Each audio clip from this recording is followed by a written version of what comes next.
Assalamualaikum warahmatullahi wabarakatuh.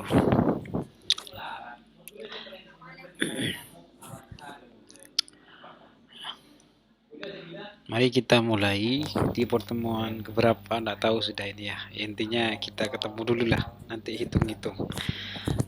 Kita ketemu di materi base data yang berjudul tentang model data basis data. Jadi model datanya di basis data. Oke, kita mulai lanjut. Kita bicara tentang model. Berarti kita bicara tentang alur model data dan alur data yang ada di basis data. Model data dapat definisikan sebagai kumpulan perangkat konseptual untuk menggambarkan data. Jadi tujuannya untuk model data ini untuk definisikan sebagai kumpulan perangkat tentang data ya, perangkat konseptual untuk menggambarkan alur data yang ada di dalam database, dan entah hubungannya data nanti yang kita bahas di selanjutnya, dan batasan data yang ada di dalam sebuah database. Lanjut, model data berdasarkan objek. Di sini ada macam-macamnya. Pertama, jenis data model data ini ada dua jenis. Ada model data berbasis objek menggunakan konsep berdasarkan objek ya. Model data berdasarkan objek, ada model data berorientasi objek. Jadi model data berbasis objek itu ini ada dibagi menjadi tiga istilah, di antaranya yaitu ada istilah entitas, ada istilah atribut, dan hubungan antara entitas dan atribut. Dan hubungan entitas masing-masing di tabel masing-masing entitas, karena kan ada tabel, masing-masing tabel hubungannya antar tabel maksudnya. Jadi selanjutnya ini ya, ada di model data berbasis objek ini dibagi menjadi tiga, ada entitas, ada atribut, ada hubungan antar entitas. Ini biasanya disebut relationship. Nanti mungkin kita akan bahas nanti di bawah ini, akan membahas tentang model data berbasis objek dulu. Mungkin minggu depan dan selanjutnya kita membahas tentang model data berorientasi objek, object oriented model. Selanjutnya kita kembali lagi di model data berdasarkan objek. Di sini definisikan ada entity, barusan kan ada entity, entitas maksudnya ya. Di dalam di situ ada entity, ada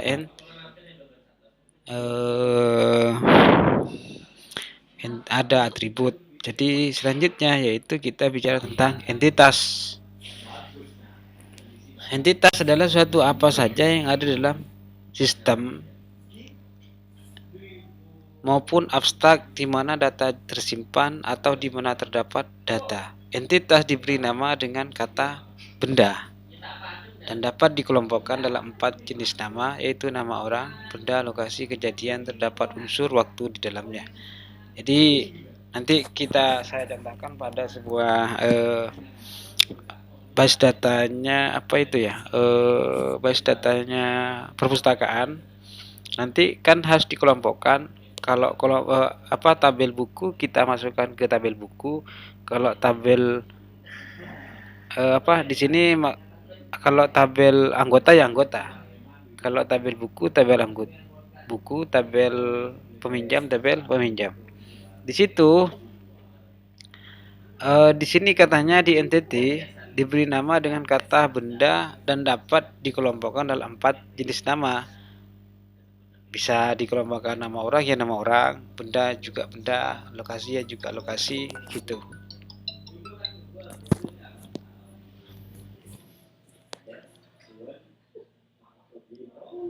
Terus sedangkan atribut di sini barusan ada atribut juga. Sedangkan atribut merupakan relasi fungsional dari satu objek ke set objek yang lainnya.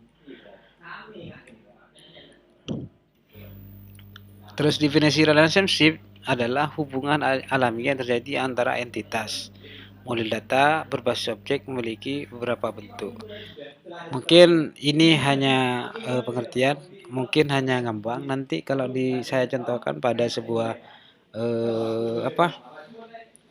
gambar, mungkin kita akan ngerti. Kita akan ngerti nanti.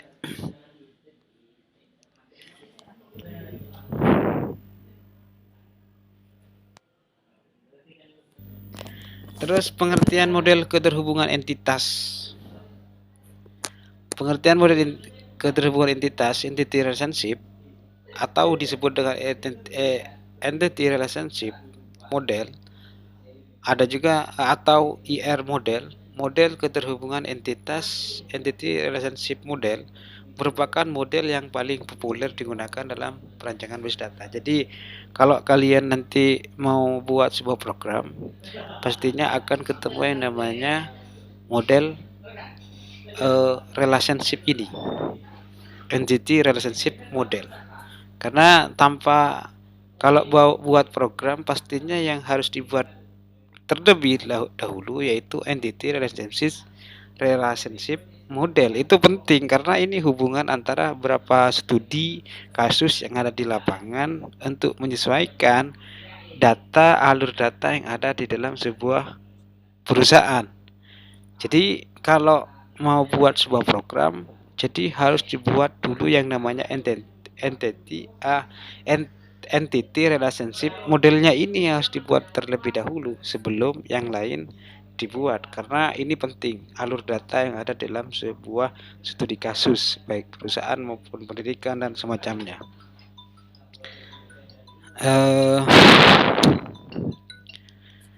Jadi kita lanjut dulu.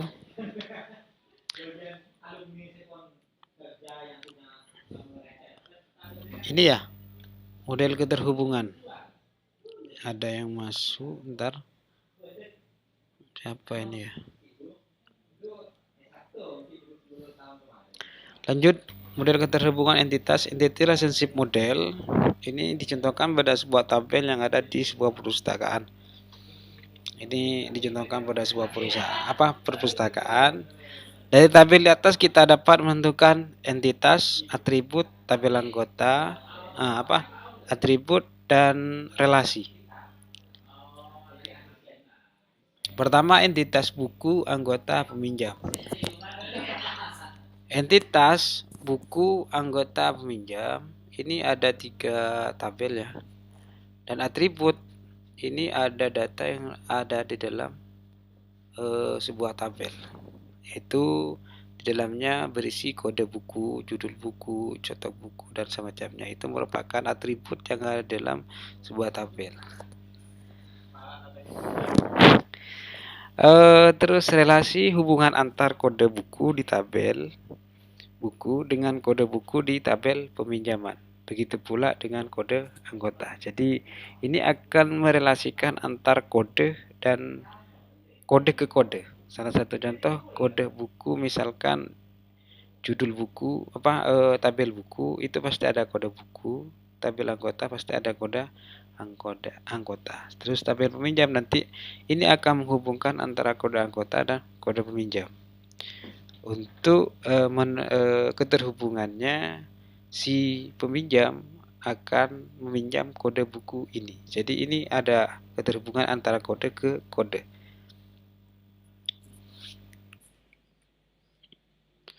Lanjut ya, gini ya. Ini salah satu contohnya, misalkan A01 meminjam buku PJ01. Ini kode peminjam, maksudnya ini kode peminjam. Kode bukunya B01. Jadi dia meminjam pemrograman C++. Kode peminjamnya ini merupakan kode peminjam, nanti ini menentukan tanggal pinjaman dan tanggal pengembalian. Makanya ini butuh kode yang namanya kode keterhubungan. Kode itu gunanya untuk menentukan tanggal peminjam dan tanggal pengembalian. Ini penting. Jadi ketemunya kode anggota dengan kode buku ini akan ketemu di tabel peminjaman, dan ketemu dengan kodenya kode peminjaman akan menentukan tanggal peminjam, dan kode anggota dan kode pengembalian, dan nanti ada kode pengembalian di tabel peminjaman. Jadi ketemu di sini kode buku dan kode anggota. Ini kode anggota dan kode buku ketemu di slide 1, di tabel 1 ketemu ya. Namanya 01 itu Surya meminjam buku bahasa pemrograman C++. Kode bukunya B01. Kode peminjamnya dia PG01. Tanggal peminjamnya tanggal 10/01/2019, dan tanggal pengembaliannya tanggal 13/01/2019. Ini jelas. Ketemunya di antara dua tabel tersebut ditentukan di tabel peminjaman, di tabel pengembalian.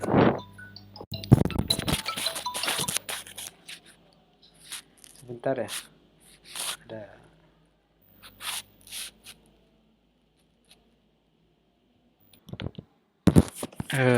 lanjut ya. Barusan sudah membahas tentang ini ya, model keterhubungan entity relationship model. Jadi kita tentukan pada sebuah tabel tabelnya punyanya perpustakaan.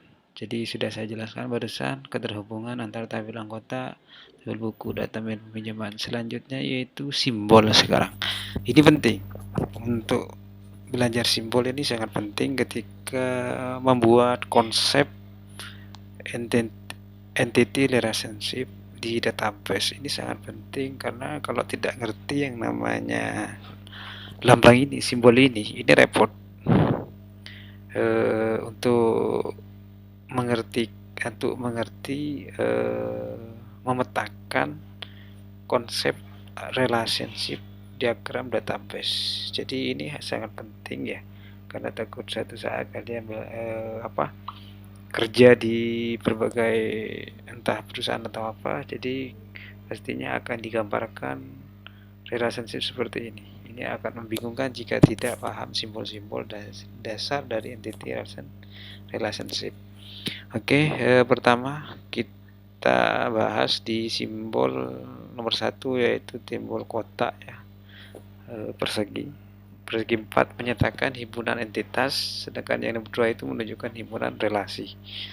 Terus yang ketiga itu menyatakan atribut key di garis bawahi. Ini menyatakan atribut, artinya atribut itu isi dari database. Terus yang di bawah itu garis itu menghubungkan link ke link antar tabel ke atau himpunan atau atribut atau menunjukkan himpunan relasi. Itu biasanya menggunakan penghubungnya itu menggunakan penghubung link.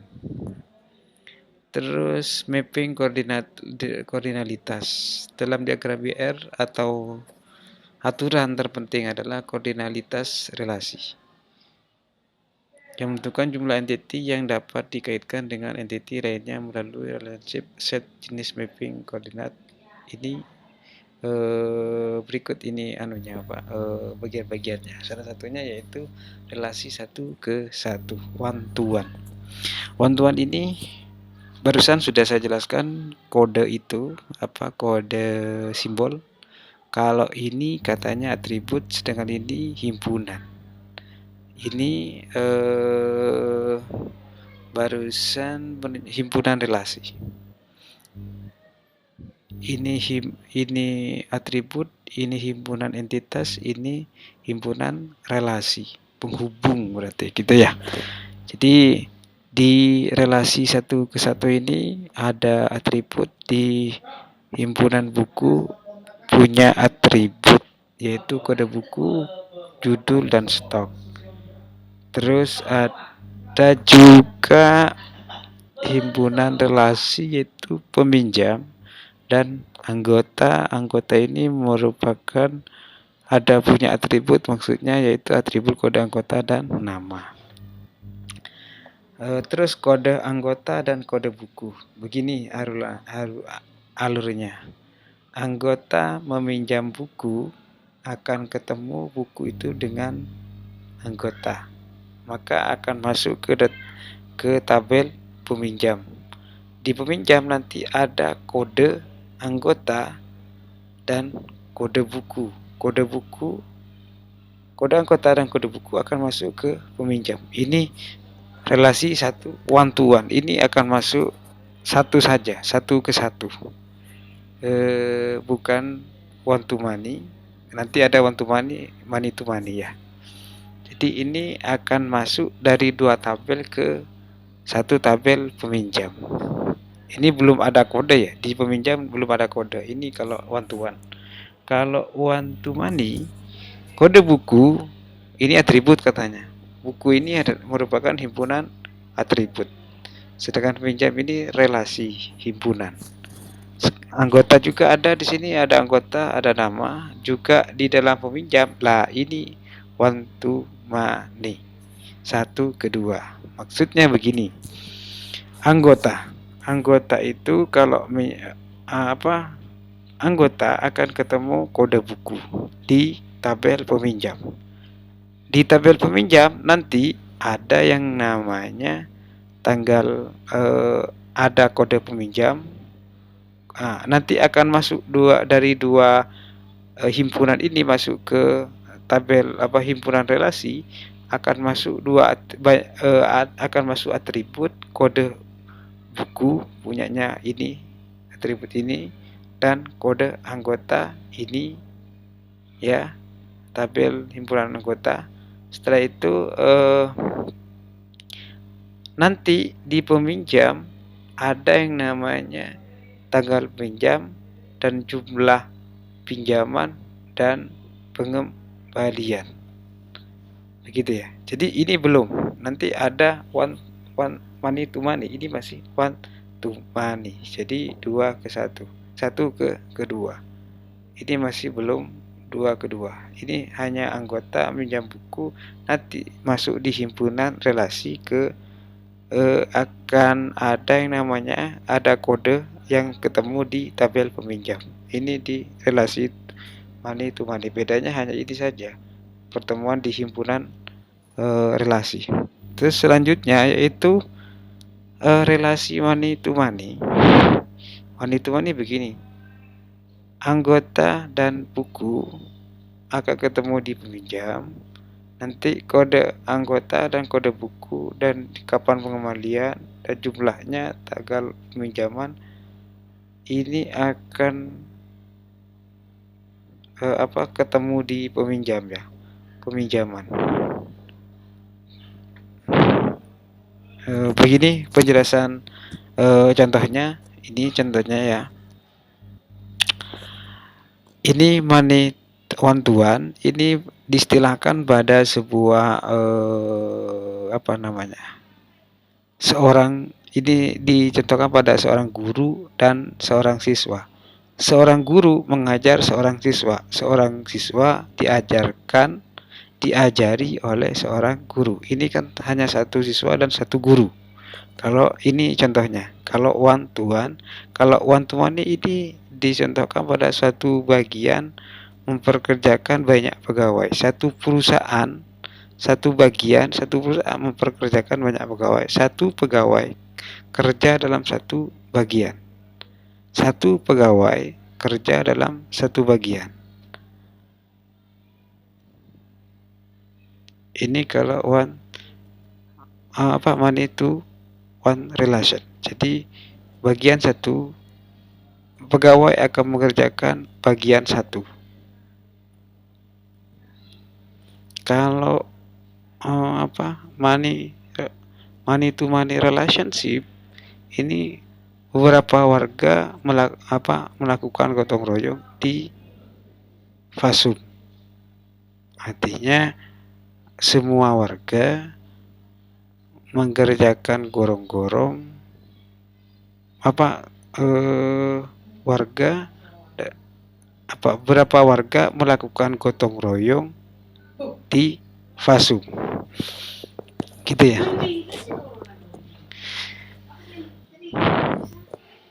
Wah nih, terus selanjutnya yaitu ini mani tuh mani barusan ya. Jadi begitu ya. Jadi beberapa warga melakukan gotong royong di Fasum, di satu tempat gitu ya, fasilitas umum. Jadi semua warga mengerjakan gorong-gorong punyanya fasilitas umum, gitu ya. Jadi dari semua misalkan satu perusahaan dikerjakan banyak orang gitu kalau di contohnya. Oke, mungkin ada pertanyaan, silahkan di pertemuan ini. Tapi di pertemuan ini ada tugas, yaitu apa bedanya money to money, one to money, dan money to money. Silahkan jelaskan, sangat gampang, tapi asalkan video ini ditonton gitu ya. Ini sangat gampang. Dan apalagi ya, jenis-jenis model data ini ada berapa jenis model data itu, ada berapa jenis? Hanya 2 pertanyaan itu, silakan dijawab dan komenkan di kolom komentar, atau kalau yang tidak ada Google Meet, Google Classroom maksudnya, silakan menggunakan YouTube saya, komentar di YouTube saya, atau kalau menggunakan Google Classroom silakan komentar di bawahnya Google Classroom. Oke, sekian di pertemuan kali ini, dan minggu depan insya Allah praktek, dan minggu ini kita untuk pertemuan kali ini saya akhiri. Assalamualaikum warahmatullahi wabarakatuh.